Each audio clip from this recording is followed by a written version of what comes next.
A robo-taxi revolution is coming as the autonomous vehicles are slated to hit the streets in more major cities in the coming months. A new report from Polaris Market Research predicts the global market value of robo-taxi companies will rise from $1.8 billion to more than $500 billion over the next decade. The forecast comes as Alphabet's Waymo announced plans to bring its robo-taxi service to Dallas next year. The company also plans to expand to other major cities, including Miami and Washington, D.C. Rental car company Avis Budget Group says it will manage the Waymo fleet in Dallas through a partnership between the companies. The CEO of Avis described the deal as a milestone and says it is part of the company's goal of becoming, quote, a leading provider of fleet management, infrastructure, and operations to the broader mobility ecosystem. Tests of Waymo's taxis are underway in downtown Dallas using Jaguar I-Pace electric vehicles within the Waymo driver system. The vehicle features automated driver software, sensors, and other tech to allow it to navigate the city. Riders will be able to hail a robo-taxi through the Waymo app in Dallas. In two other cities where it already operates, Waymo offers its services only through rideshare company Uber. Waymo is the industry leader, although Tesla and Amazon Zoox, as well as other startups, are playing catch-up. Waymo says it provides more than 250,000 paid rides per week in its current markets: Atlanta, Austin, LA, Phoenix, and San Francisco.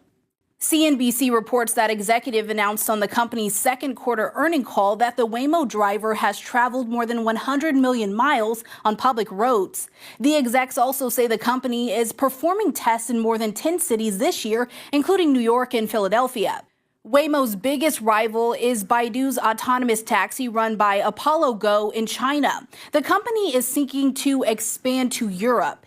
Industry analysts predict robo-taxis will become more common as people look for greener alternatives, fewer traffic jams, and greater safety.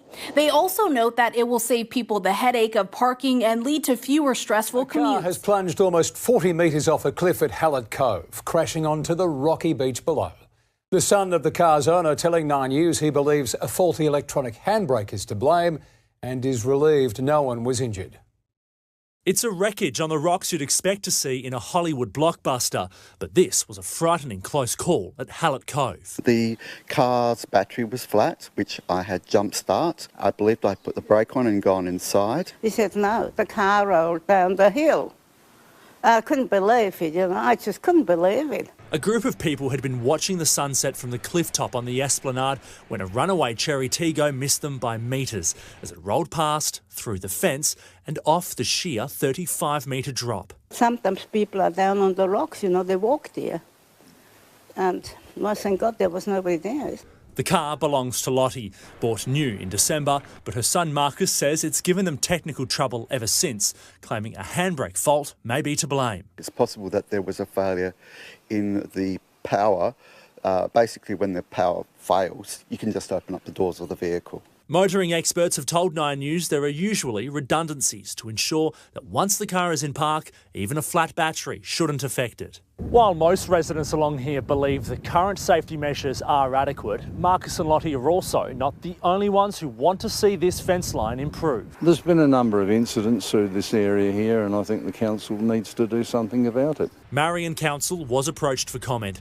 It was too dark and too difficult last night to retrieve the vehicle, and at the moment it's still not clear exactly how the local council will remove it from the rocks. Will DeFulvio. It should have been their special day, but tonight a groom is fighting for his life after a minibus careered off a road in the Hunter Valley. The 55-year-old was minutes away from the altar with members of his wedding party when the vehicle plummeted down an embankment. Emergency services confronted by what they've described as a difficult scene. This minibus rolling 7 times after veering off an unsealed road, careering 150 metres down an embankment just outside Cessnock around 10:30 this morning. It took a multi-agency and really coordinated response to gain access to the vehicle, and then it took approximately 45 minutes to cut one of the patients out of the minibus. On board the taxi, a group heading to a wedding. They're all male persons, so 6 male persons on the bus, including the groom and the bus driver. but all members of the groom's party. Two were critical, the 56-year-old groom with injured limbs and a 60-year-old man with head injuries. They were treated by a specialist care team on the ground before being airlifted to John Hunter Hospital in Newcastle. The four others suffered more minor injuries and were transported by ambulance. The group was heading here for the wedding, Bistro Molinez, a French restaurant in Mount View. This comes a little over 2 years since the 2023 Hunter Valley bus crash that killed 10 guests returning from a wedding. Eddie Meyer, 9 News. One of the largest earthquakes on record taking place last night, at least last night, our time here in Colorado, 5:24 p.m. our time off the Kamchatka Peninsula of the southeast coast of Russia. Magnitude 8.8 magnitude earthquake took place, and nearly 6,000 miles away, right here in Colorado, you could see the waves from that. Now, this is a seismograph, a way of detecting, measuring earthquakes, and this was taken from Colorado State University. And this is a vertical seismograph, so time goes, and this is earlier up here, later down here, and this is from yesterday. And notice these waves kind of increasing down towards the bottom. That is a seismograph at Colorado State picking up on that earthquake. Now, of course, here 6,000 miles away, it was way too far away for us to feel anything as human beings or anything really other than a seismograph. And again, itty-bitty waves, but that, indeed, there is the seismograph also in Divide, Colorado, picking up on that earthquake. And most of the seismographs I was looking at from the state of Colorado able to detect that earthquake. And in fact, it was just such a major earthquake off the coast of Russia that it was the largest globally since March of 2011. That was the Japanese earthquake that prompted the big tsunami out there. And it was tied for the 6th largest earthquake on record as long as it's not revised. And this is the kind of earthquake, a mega thrust. Now, not all earthquakes are created equal, but the reason there was such a high tsunami concern with this particular earthquake is this is a mega thrust, which means you have one tectonic plate going underneath another that forces a displacement of water, forces the water to kind of get a little bit upended, and it creates a big wave. So this kind of earthquake taking place off the coast and as a mega thrust is what prompted those tsunami alerts. And again, it was big enough that right here in Colorado, we were able to detect it on our seismographs. First, it was days of relentless rainfall in Beijing and northern China. Now it's the eastern coastal provinces bracing for impact. Typhoon Koumei, which is the 8th named storm of the year, is lashing eastern China with fierce winds, torrential rain, and widespread disruption. Cities Jiangsu, Zhenjiang, and Shanghai are on high alert as the tropical system moves inland. Rain has already begun in many areas, with weather forecasters saying that the heaviest showers are yet to come. The Central Meteorological Observatory has issued an orange alert for heavy rainfall. Jiangsu province launched a level 6 emergency response. All vessels on the Yangtze River were ordered to cease operations and seek shelter in a safe water. Suzhou City also declared a level 3 emergency response. The local meteorological office upgraded its rain alert to yellow this morning. Authorities are monitoring more than 300 roads prone to flooding to ensure safety and smooth traffic. In Shanghai, over 280,000 residents have been relocated as a precaution.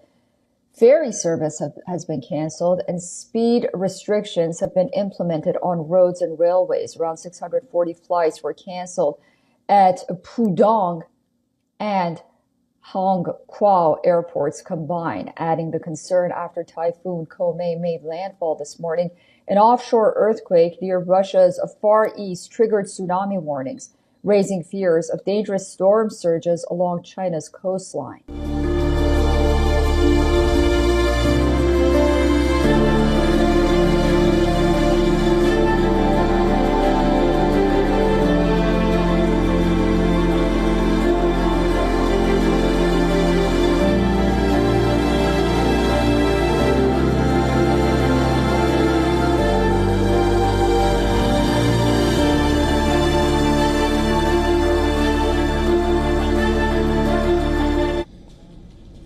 Let's now talk about some weather from India's Jammu and Kashmir, where the monsoon has made a strong and persistent presence. Widespread rainfall continues to lash several parts of Jammu and Kashmir, raising concerns of flooding and disruptions. The region has been witnessing generally cloudy skies with intermittent light to moderate rain in many areas. In some pockets, these rains have intensified, accompanied by gusty winds, adding to the weather woes.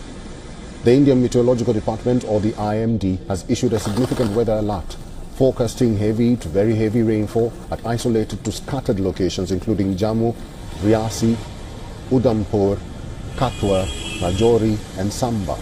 Authorities have urged residents in these areas to remain vigilant, especially in low-lying and hilly regions prone to landslides, flash floods and waterlogging. As a precautionary measure, the Amarnath pilgrim has been temporarily suspended. Pilgrims have been advised to stay at their respective base camps until the weather situation improves. Officials say safety of the yatris remains top priority and conditions are being closely monitored before resuming the sacred journey. The annual holy pilgrimage, which began on July 3rd, was also halted due to similar weather disturbance on July 17th. Our special correspondent Idris Lone has more details from Srinagar.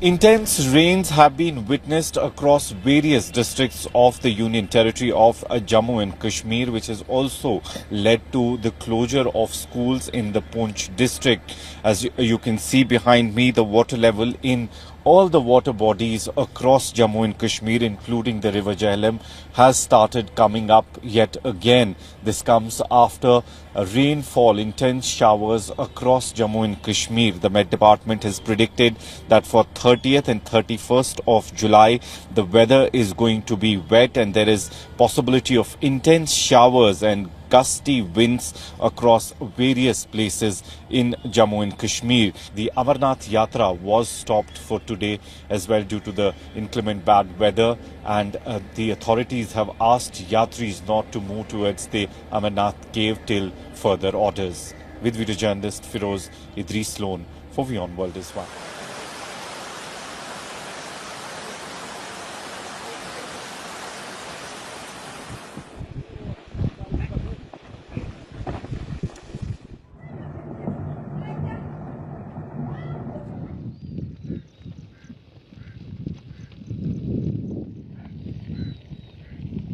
जिला कुल्लू में जून से जब से हमारी monsoon शुरू हुई है around 48 crore के लॉसेस अक्रॉस डिपार्टमेंट्स हुए हैं और अबाउट 50 लाख के इंडिविजुअल डैमेजेस हुए हैं लोगों के घरों के शेड्स के और इसके साथ साथ बड़ा अनफॉर्चुनेट है but we have had about 17 human life losses. एक जो अभी हमारा पॉइंट ऑफ कंसर्न बना हुआ है वो दरमेड़ा विलेज है जहाँ पे पत्थरों के आने की वजह से उस पूरे एरिया को खाली कराया गया और ऑलमोस्ट 65 लोगों को अपने घर का आश्रय छोड़ना पड़ा। वैसे वो साइट थोड़ा साइड पे है पर as a precautionary measure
At least 25 people died and 11 more have been missing after a heavy downpour triggered flash flooding in Nigeria's northeastern state of Adamawa.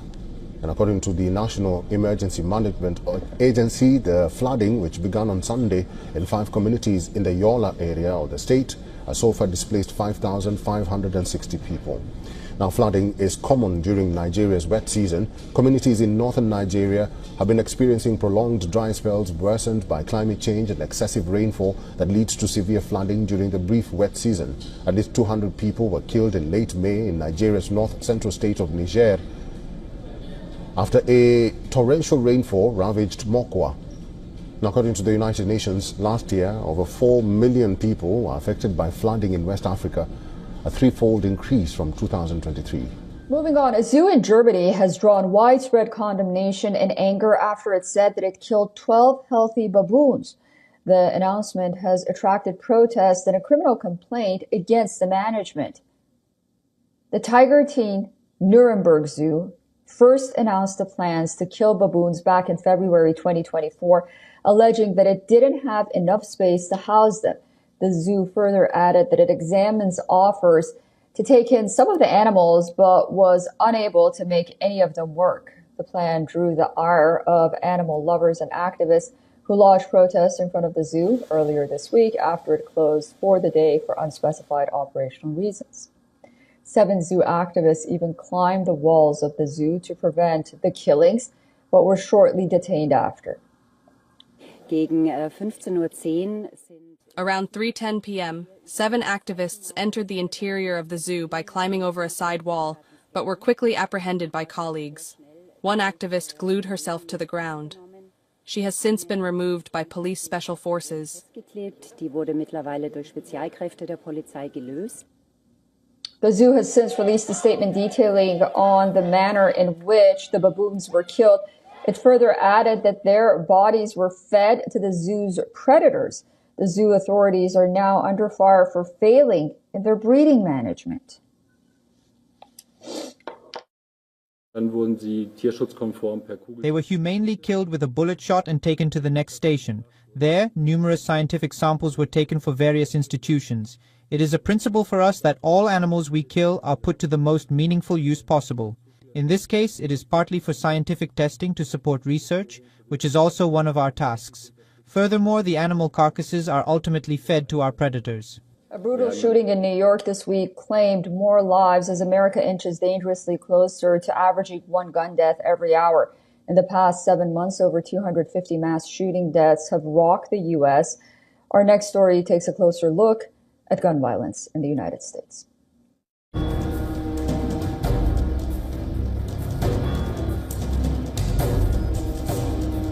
The land of the free is now the land of the armed and afraid. Another day in New York, another round of mass shooting. A man gunned down 4 people and killed himself in a Manhattan skyscraper. Armed with a semi-automatic rifle, the attacker shot a police officer outside the tower on Park Avenue, then opened fire in the lobby before trying to access the NFL's offices. President Donald Trump called the mass shooting a senseless act of violence carried out by a lunatic. The New York mayor laments the easy availability of guns, calling for tougher laws. We cannot respond to senseless gun laws through vigils. It must be responded through legislation. It is time to turn the corner of a society where automatic weapons are as easy to get as a cell phone. We need to rethink who we are as a society, that there is a level of comfortability to carry an illegal weapon of this magnitude. Many Americans can buy a gun in less than an hour. There are around 300 million guns in America. That's enough to arm every man, woman and child, and every state allows you to keep a firearm at home for protection. When someone comes in to buy ammunition, they come in and they ask for what they want. They have to give us their driver's license, passport or birth certificate if they don't have a real ID. Gun violence has become America's permanent problem. From coast to coast, schools, churches, malls and subway stations have all become bloodied stages in a never-ending tragedy. According to the latest data, by July, over 250 people have died in mass shootings alone. Add up daily homicides and the grim statistics suggests one gun-related death nearly every hour. President Trump raised eyebrows when he publicly refused to attend a G20 summit in South Africa. The reason? Too many murders, he said. Do you plan to attend the G20 summit this year? I don't think so, no. I think maybe I'll send somebody else because I've had a lot of problems with South Africa and they have some very bad policies. Very, very bad policies, like policies where people are being killed. A lot of people are being killed. So I think I probably won't. I'd like to, but I don't think I will. South Africa undeniably grapples with a severe crime problem, averaging a staggering 64 murders daily. Yet, even as the US points abroad, its own cities are awash with violence. The unforgiving reality, deadly shootings in the Big Apple, the daily toll mounting unchecked, demands a reckoning. American streets, once symbols of hope and opportunity, are now battlegrounds where safety is a privilege, not a promise. Bureau Report, WION, Wolf. This local market shocked its customers earlier this week with the announcement of its closure. Local residents say it was the go-to spot for not only fresh, but affordable produce. We went to this market probably 2 to 3 times a week. Margaret Goodyear says she would buy all of her fruits and vegetables from International Marketplace on Hamilton Road. Because it was so accessible, you could go buy that stuff, consume it immediately, and not have waste. But just a few days ago, on one of her weekly trips to the store, Margaret learned her neighborhood gem was no more. I was driving along and literally and then realized I should keep my eyes on the road. The owner of the plaza says while she understands customers' concerns, she believes this is what is best for the community. We are thinking the best way to help the community to have a Dollarama as an affordable grocery here. She says customers will soon be able to pick up fresh bread and produce in the warehouse across from the previous market location. We understand,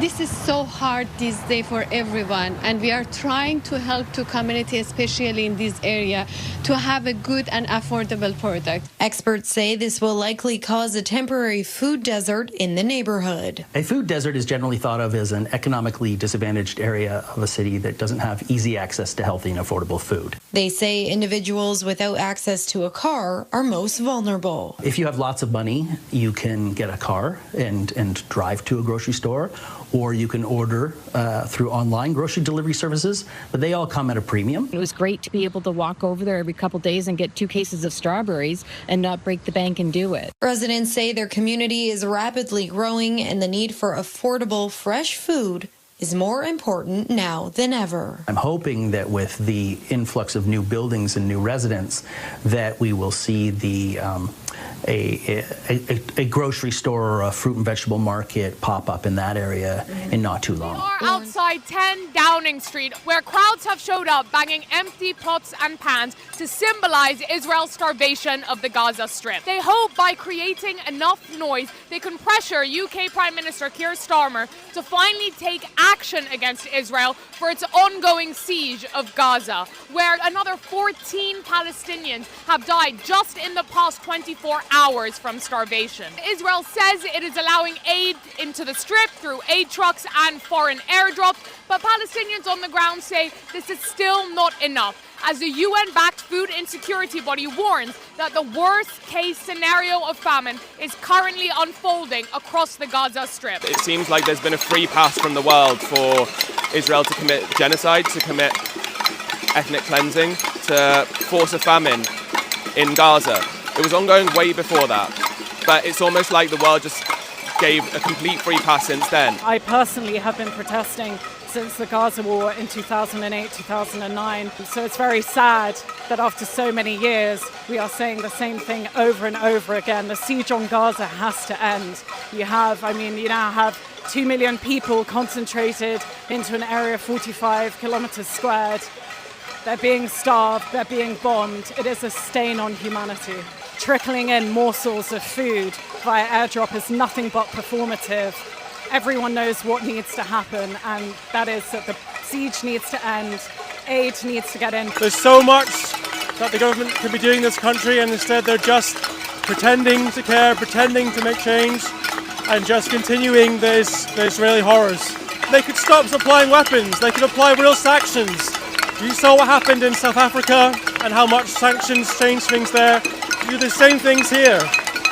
Israeli planes are landing in the UK. Israeli soldiers are being trained in the UK. The UK is completely a participant in what's happening, and it's horrible. My own grandfather was in a camp. How dare the children and grandchildren and great-grandchildren do this? Absolutely shocked, revolted. The children, the elderly, the infirm are not getting the adequate aid. And just by doing an airdrop, one airdrop is nothing. It's like a tenth of a lorry. What they need to do is put pressure on Israel to open the borders, to let the aid through correctly. I don't have any confidence in Keir Starmer or his government, unfortunately. But I think the pressure that our groups have had and the pressure maybe from some other European countries is going to make him rethink his position. I know a lot of MPs do support opening the borders. They do support sanctions. And they do support the whole of sales of weapons to Israel. That's what we want. That's what we're demanding. A call to the UN Security Council to rally behind UN peace operations as vital tools for diplomacy. Martha Amma Akia-Fobi, UN Assistant Secretary General for Africa, addressed the Council on behalf of the Under Secretary General for Political and Peacebuilding Affairs, highlighting a growing trust deficit. She says it's undermining peace efforts. The trust deficit we see today did not exist with many of our more successful missions in the past. This rich history must be re-explored and mined. To be successful, our political missions must be responsive to the needs of their host state or states, and conversely enjoy the support of their host state or states. The responsibility for achieving political solutions rests with national actors. UN Chief Antonio Guterres says a full review of peace operations is underway. It was called for by member states in the Pact for the Future, adopted last September. Ministers from dozens of countries attending a high-level meeting at the United Nations to discuss working towards a two-state solution between Israel and the Palestinians, a gathering boycotted by the United States and Israel. On Monday, France urged other countries to join it in recognizing a Palestinian state. The President of the Republic, through a letter delivered on the 24th of July by the Consul General of France to the President of the Palestinian Authority, Mahmoud Abbas, has committed to recognizing the State of Palestine at the United Nations General Assembly in September. With this decision, France reaffirms the Palestinian people's right to self-determination, faced with the reality on the ground, the humanitarian catastrophe that is plunging an entire people into despair, and the existential threat. He also called on the European Union to pressure Israel to agree to a two-state solution. With international consensus on the need for a political solution to the war, he said world powers must back up their words with actions. I do know that the European Commission, on behalf of the European Union, now has to very clearly express what are our expectations of the Israeli government. Firstly, the lifting of the financial blockade, settlement of the €2 billion that the Israeli government owes the Palestinian Authority, the abandonment of colonization projects, and in particular the E1 project, which with its 3,400 housing units established in the West Bank, threatens the territorial integrity of the future Palestinian state. Barrot said only a political two-state solution will help respond to the legitimate aspirations of both Israelis and Palestinians to live in peace and security. Ahead of the deadline for reciprocal tariffs, U.S. President Trump has announced a 25% tariff on India, plus a penalty for buying Russian oil and military equipment. The tariffs kick in from the 1st of August. The U.S. president made the announcement in a post on Truth Social. However, he hasn't specified the quantum of the penalty on India for buying Russian oil and military hardware. This comes amidst negotiations between India and the U.S. for a trade deal. The 25% tariff on India comes on the back of the 26% reciprocal tariff announced on April 2nd. In his post, Trump reiterated his charge that India's tariff remains the highest in the world. Trump also flagged non-monetary barriers in accessing the Indian market. Take a listen. Is the deal with India finalized? No, it's not. Okay. So what rate are you expecting? Well, we're going to see. We're going to see. But India's been a good friend, but India has charged basically more tariffs than almost any other country. You know that, right? Over the years. But now I'm in charge, and you just can't do that. Well, India was expecting 20 to 25% tariffs in the absence of a trade deal with the United States. Talks for a bilateral trade agreement are currently underway. A U.S. delegation is scheduled to arrive in India for the 6th round of talks on August 25th to continue discussions on the trade deal. Indian External Affairs Minister Jay Shankar held a meeting with Commerce Minister Piyush Goyal on the back of the 25% tariff announcement. All right, we are now being joined on the phone by our Assistant Editor for Foreign Affairs, Siddhan Sibal. Siddhan, what is the latest reaction you're gathering from New Delhi? Well, there hasn't been any official formal reaction by the Indian government. This is a wait-and-watch situation. We know Donald Trump has announced 25% and penalties just a short while ago on his social media platform. But remember, he has already made this public yesterday. And we know that this could perhaps be a part of his deal-making processes. We have seen similar kind of commentary ahead of deals with the Japanese, with the European Union. And now, of course, it looks like India is in the focus, especially when it comes to Donald Trump tweeting himself. Now, we know that there have been contentious issues like agriculture, like the subsectors under agriculture. And the focus, of course, from the Indian side is that agriculture is a sensitive subject. They can't have open negotiations on that because it impacts so many farmers as well. But how will both sides come to a common ground is the big question that remains the big focus area for the Indian side, for the American side. But it's a delicate phase overall. It's a phase which is wait and watch. Next 24 hours to 48 hours will be closely watched in terms of how things pan out. But obviously, this is seen as a bombshell here in New Delhi.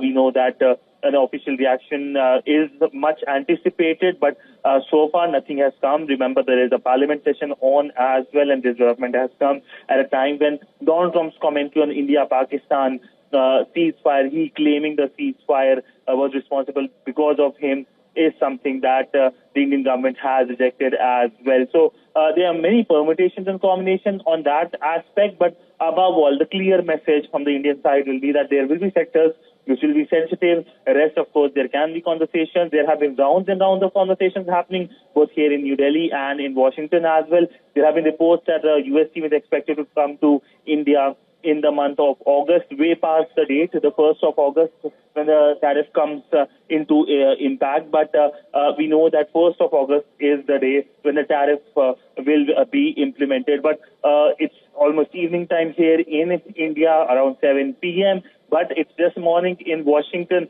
where it will be a long day. Great, Siddhan. Thank you very much for all of those updates. Of course, this is a story we're following very closely. What was your message to the Chinese about Russian oil? Did you tell them they're on notice, they need to start to pull back? Well, we described it's not just the president, what is making its way through the U.S. Senate. And hard to imagine anything could get 80 or 90 bipartisan votes in the U.S. Senate, is a bill that will give the president discretion to apply secondary tariffs on sanctioned Russian oil from, I believe it's from 0 to 500%. I believe he's used 100%. And we've heard from several of our European counterparts, NATO allies, even Canada. Well, Canada is in NATO, that they will be following on that. So we would expect most of the Western alliance that has been supporting Ukraine to follow on that. So I think anyone who buys sanctioned Russian oil should be ready for this. What was their response to that warning? The Chinese take their sovereignty very seriously. We don't want to impede on their sovereignty, so they'd like to pay 100% tariff.